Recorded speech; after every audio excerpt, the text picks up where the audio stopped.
शुरुआत करें इस वक्त की बड़ी खबर के साथ। लोकसभा चुनाव के दूसरे चरण के रण में प्रधानमंत्री नरेंद्र मोदी ने कांग्रेस पर अब तक का सबसे बड़ा हमला बोला है। राजस्थान के बांसवाड़ा में चुनावी रैली को संबोधित करते हुए पीएम ने कांग्रेस के मैनिफेस्टो पर निशाना साधा और कहा कि कांग्रेस अब वामपंथ की बेड़ियों में जकड़ गई है। उन्होंने कांग्रेस पर निशाना साधते हुए कहा कि आज कांग्रेस सत्ता में लौटी तो माओवादियों की सोच को धरती पर उतारने की कोशिश करेगी और आपकी संपत्ति हड़प कर घुसपैठियों में बांट देगी। पीएम मोदी के इस बयान पर कांग्रेस भड़क गई और कहा पीएम जनता को असल मुद्दों से भटकाने की कोशिश कर रहे हैं।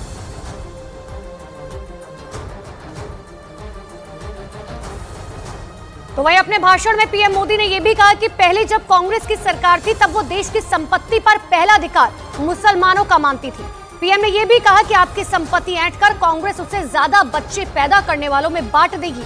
पीएम ने यहां तक कहा कि यह जनता को मंजूर नहीं होगा कि उनकी संपत्ति को ऐंठकर घुसपैठियों को बांट दिया जाए। पीएम मोदी ने कांग्रेस के मैनिफेस्टो का जिक्र करते हुए यह भी कहा कि कांग्रेस की सरकार बनी तो वो मां बहनों के सोने का हिसाब करेंगे, उसकी जानकारी लेंगे और फिर उसे बांट देंगे और उनको बांटेंगे जिनको मनमोहन सिंह की सरकार ने कहा था कि संपत्ति पर पहला अधिकार मुसलमानों का है। पीएम ने कहा कि मां बहनों का मंगलसूत्र भी कांग्रेस बचने नहीं देगी। पहले जब उनकी सरकार थी उन्होंने कहा था कि देश की संपत्ति पर पहला अधिकार मुसलमानों का है। इसका मतलब ये संपत्ति इकट्ठी करके किसको बांटेंगे? जिनके ज्यादा बच्चे हैं उनको बांटेंगे। घुसपैठियों को बांटेंगे। क्या आपकी मेहनत की कमाई का पैसा घुसपैठियों को दिया जाएगा? आपको मंजूर है? ये कांग्रेस का मैनिफेस्टो कह रहा है कि वो माताओं बहनों का सोने का हिसाब करेंगे, उसकी जड़ती करेंगे, जानकारी लेंगे और फिर उस संपत्ति को बांट देंगे और उनको बांटेंगे जिनको मनमोहन सिंह जी की सरकार ने कहा था कि संपत्ति पर पहला अधिकार मुसलमानों का है। भाइयों बहनों, ये अर्बन नक्सल की सोच मेरी माताओं बहनों, ये आपका मंगलसूत्र भी बचने नहीं देंगे, यहां तक जाएंगे बेटा। तो वहीं बांसवाड़ा की रैली में पीएम मोदी ने कहा कि कांग्रेस मां बहनों का सोना लेकर घुसपैठियों को बांटना चाहती है। उन्होंने अपने भाषण में कांग्रेस के मैनिफेस्टो पर निशाना साधा और कहा कि कांग्रेस पार्टी देश की महिलाओं के सोने का हिसाब करके उसे उन लोगों में बांटना चाहती है जिनका देश की संपत्ति पर पहला अधिकार मनमोहन सिंह की सरकार मानती थी। पीएम ने यह भी कहा कि हमारे आदिवासी परिवारों में चांदी होती है, उसका हिसाब लगाया जाएगा। जो बहनों का सोना है और जो संपत्तियां हैं ये आपसे ऐंठ ली जाएंगी। उन्होंने कहा है कि अगर कांग्रेस की सरकार बनेगी तो हर एक की प्रॉपर्टी का सर्वे किया जाएगा। हमारी बहनों के पास सोना कितना है उसकी जांच की जाएगी, उसका हिसाब लगाया जाएगा।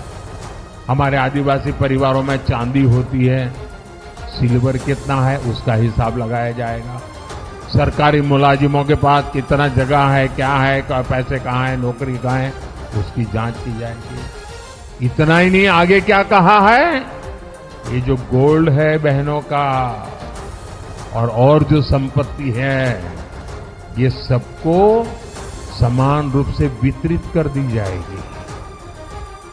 क्या ये आपको मंजूर है? क्या आपकी संपत्ति सरकार को हटने का अधिकार है? क्या आपकी संपत्ति को, आपने मेहनत करके कमाई हुई संपत्ति को सरकार को ऐंठने का अधिकार है? क्या उस संपत्ति को मेरी माताओं बहनों की जिंदगी में सोना वो सिर्फ शो करने के लिए नहीं होता है, उसके स्वाभिमान से जुड़ा हुआ है।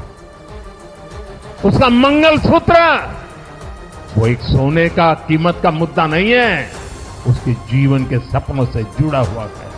तुम उसे छीनने की बात कर रहे हो अपने मैनिफेस्टो में? गोल्ड ले लेंगे, सबको वितरित कर देंगे। तो वही कांग्रेस के मैनिफेस्टो के साथ साथ पीएम ने कांग्रेस पर भी जोरदार हमला बोला। उन्होंने कहा अब ये पहले वाली कांग्रेस नहीं रह गई है। उन्होंने ये भी कहा कि कांग्रेस अब अर्बन नक्सल के चंगुल में फंस गई है। कांग्रेस अब वामपंथियों के चंगुल में फंस गई है। पीएम ने कहा कि माओवाद की सोच को कांग्रेस धरती पर उतारने की कोशिश कर रही है। इन दिनों जो लोग कांग्रेस छोड़कर के बाहर निकले हैं, वे एक बात बड़ी गंभीरता से बताते हैं। वो सारे लोग कह रहे हैं कि कांग्रेस अब कांग्रेस नहीं रही। अब कांग्रेस अर्बन नक्सलों के कब्जे में चली गई है। कांग्रेस अब वामपंथियों के चंगुल में फंसी हुई है।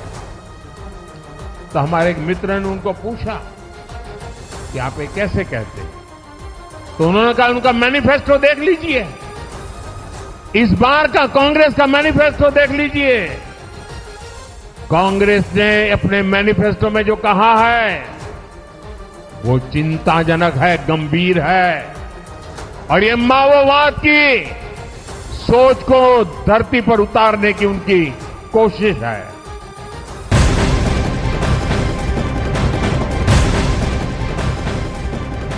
उधर बांसवाड़ा में पीएम मोदी ने मनमोहन सरकार पर तुष्टीकरण का आरोप लगाया, जिसके थोड़ी ही देर बाद ही बीजेपी ने मनमोहन सिंह के भाषण का एक वीडियो जारी किया, जिसमें पूर्व पीएम मनमोहन सिंह ने ये कहते हुए नजर आ रहे हैं कि सरकार को नई योजनाएं लाकर यह सुनिश्चित करना होगा कि अल्पसंख्यकों का और खासकर मुसलमानों का भी उत्थान हो सके, उन्हें विकास का फायदा मिल सके और देश के संसाधनों पर मुसलमानों का पहला दावा होना चाहिए। We will have to devise innovative plans to ensure that minorities, particularly the Muslim minority, are empowered to share equitably in the fruits of development. They must have the first claim on our resources.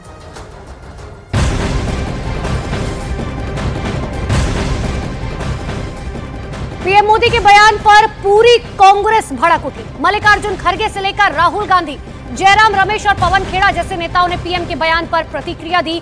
Rahul Gandhi ने PM के बयान पर tweet किया और PM के बयान को गलत बताते हुए कहा कि पीएम असल मुद्दों से जनता का ध्यान भटकाने की कोशिश कर रहे हैं।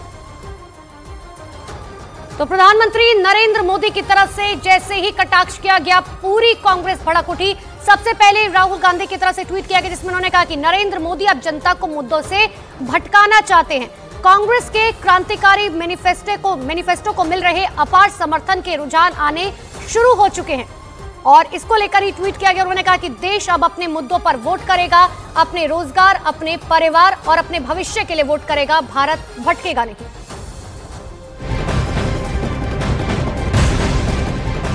तो पीएम के बयान पर बीजेपी और कांग्रेस के बीच सियासी घमासान छिड़ चुका है। राहुल गांधी के ट्वीट का जवाब कंगना रनौत ने दिया और पीएम के बांसवाड़ा जिले का भाषण का वीडियो ट्वीट करते हुए लिखा कि देश की जनता ऐसी कुनीतियों वाली कांग्रेस को अपने वोट से सबक सिखाएगी। तो ये कंगना रनौत का ट्वीट आपको दिखा रहे, इसमें उन्होंने कहा कि देश की जनता ऐसी कुनीतियों वाली कांग्रेस को अपने वोट से सबक सिखाएगी। दरअसल राहुल गांधी की तरफ से जो ट्वीट किया गया उसका जवाब कंगना रनौत की तरफ से दिया गया। तो बांसवाड़ा से पहले पीएम मोदी ने राजस्थान के ही जालोर में रैली की थी और कांग्रेस पर बड़ा हमला बोला था। पीएम ने कहा कि कांग्रेस की कमजोर सरकार को कोई भी धमका देता था। उन्होंने कहा कि कांग्रेस सरकार में हर कोई देश को लूटने में जुटा था। पीएम ने कहा कांग्रेस के समय में सरकारें रिमोट से चलती थी। यही नहीं, पीएम मोदी ने कांग्रेस पर परिवारवाद और भ्रष्टाचार बढ़ाने का भी आरोप लगा दिया। कांग्रेस की कमजोर सरकार को आते जाने वाले लोग भी धमकाते थे और हर कोई देश को लूटने में जुटा था। प्रधानमंत्री को तो कोई पूछता ही नहीं था।